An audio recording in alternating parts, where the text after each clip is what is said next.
Hey everyone, welcome back to the channel and welcome back to the Mercedes SL55. For those of you who are new to the channel, thanks for stopping by. My name's Simon. I've got a back catalogue of about 180 videos featuring this beautiful Mercedes-Benz SL55 AMG, a Maserati Gran Turismo, and a beautiful Ferrari 360 Modena. It'd be great to have you as a subscriber. So in this video, we're going to do a bit of a garage update, just explaining what's happening with each of the cars and what the plans are going forward. So we're going to start off with the Ferrari 360. So let's go. So here we are with the Ferrari 360 in the rapidly encroaching gloom of a Sydney winter day. So the Ferrari is currently stuck in the garage because I've been updating the immobilizer in order to retrieve the PIN code for this car. I will be doing a video about this in due course, about how the immobilizer and stuff works on these cars, the Ferrari 360 and also the 550 and various other cars as well. It's a bit involved, so I thought people might be interested to see how that works. So currently I've had to send off the immobilizer to a guy in Canberra who retrieves the code from the immobilizer and then can reprogram new key fobs. So there were some key fobs missing from this car when I got it, so I'm hoping to put it back as per it would have been from the factory. So apart from that, I'm doing a few little things to the car, some nice little things like getting a new key and a new key ring. Those of you who follow me on Instagram will have seen photos of this. If you want to follow me on Instagram, please do. It's mguy.tv. Sometimes I put little teasers of stuff that's coming up on video, so please follow me. That would be great. So what else we're doing is we're actually doing some work on the front trunk here. Again, this is really pretty trivial stuff, but stuff that I think is important for the car as a whole. I'm a bit anal like this. So these straps down here are completely worn out, so I'm getting new straps for that. Emergency tire kit that goes in there. So I found an old one and I'm going to replace the canister, so that will go in there.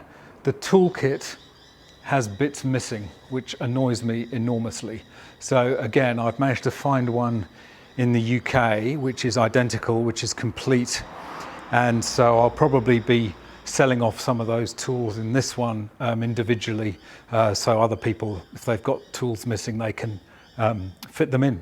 The other thing about this car is as if one immobilizer wasn't enough, it also has a second one. You see this little remote here is not a Ferrari original. That's a second immobilizer that's been put in here. I only had one remote for that and I had no code, so I've managed to find some remotes on eBay which work with that second immobilizer, and I'll reprogram those when I get the car going again. So no one's going to be able to steal this car with two immobilizers. So now I'm going to talk a little bit about the Mercedes SL55. This has been absolutely fantastic daily driver for me for the past few months. Absolutely gorgeous to drive, pretty reliable. The only issue that I had was a rear shock absorber, which is the ABC strut, which was quite expensive. Although I was able to get one on eBay. I'll show you a little clip here. So the first sign anything was going wrong with the strut was the fact that I kept getting a warning on the dash saying ABC drive carefully in red, which is usually a bad sign. But it only stayed on for a couple of seconds and then it would reset.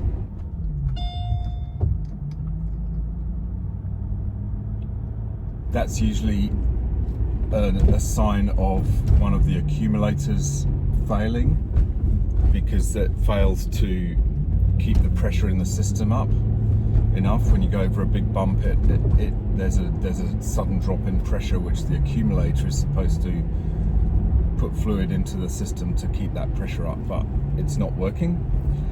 So that was the first symptom, and I thought it might be the accumulator, but it only happened on the rear left side. So that obviously indicates that it must be a strut rather than the accumulator. There's one accumulator for the front and one accumulator for the rear.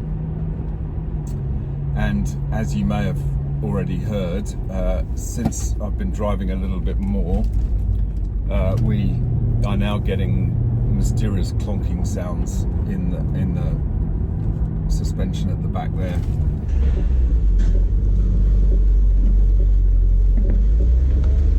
Now this has already been to Gary at High Tech, and he ran the diagnostics, and it basically said, yep, it's rear left strut that has failed. So we need to look for a new strut, which I did.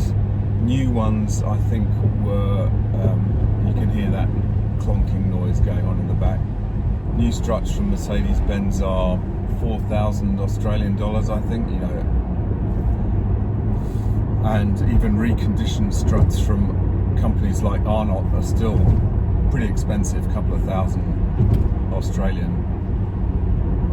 So I went on eBay and I was really, really lucky, because this one seller who I've bought from before in South Australia, probably should explain that South Australia is a state, not just a geographical area. Like when I say South Australia, I don't just mean the southern part of Australia, I actually mean there's a state of South Australia. This guy was offering a strut which looked absolutely brand new for 900 bucks Australian, which is an absolute bargain. I looked at the kilometers of the car and it said 178,000, and there's no way this strut came from a car that's done 178,000 kilometers. So it's clearly been a replacement that's been installed at some point, not that long ago, in this very high mileage car. Mint condition. It's I mean, there's a little bit of dirt obviously, but it's absolutely perfect. And compared to some of the garbage that you can find on eBay, sometimes I think I've done pretty well. So the car's going over to Gary tomorrow morning. Have the strut and we did get a new accumulator, so we're having the strut and the new accumulator installed on the rear, and that should basically solve this problem.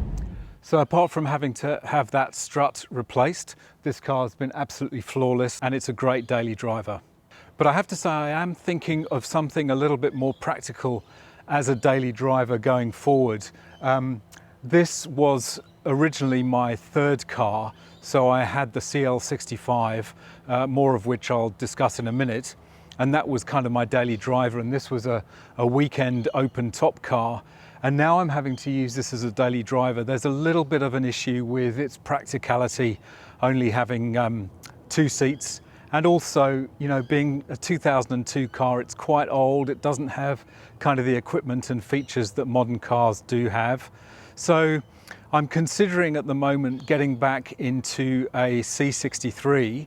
I've found a fantastic one for sale in Sydney. Just doing a bit of research on that now. So I'd be interested to know in the comments down below what you think, whether you think I should trade this for the C63 or whether you think I should hang on to the SL55. Be great to hear your comments. So the last little bit of detail I'm going to do in this video is the reason why I sold the Mercedes CL65 AMG. I know a lot of you really loved that car, and I really loved it myself. I mean, I look back at some of the videos I made, and you know, it's an amazing, very rare car. Let's take a look at some of those highlights.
it was a great car, but the reality is that it was really a GT car. It was very heavy. Although it had that V12 engine, it just didn't have that sporty edge of the C63. And I really was not enjoying driving it that much. So when the opportunity to purchase the Ferrari came along, I traded in the CL65 at the same time. So that's the story of what happened to the CL65. But as I've said, I'm thinking of trading this in for another C63 because that truly was a fantastic car. Really enjoyed driving that, and it has a bit more modern touches and practicality than the SL55. So anyway, that's about it for this video. Just a quick garage update. Disappointing not to be able to drive the Ferrari this weekend, but looking forward to getting that immobilizer back so we can drive it during the week and next weekend. Anyway, thanks for watching. Hope you've enjoyed this video. If you did enjoy it, don't forget to smash that like. It'd be great to have you as a subscriber. Hit that notification bell. You can follow me on Instagram and Twitter down here, and I look forward to seeing you in the next video. Bye for now.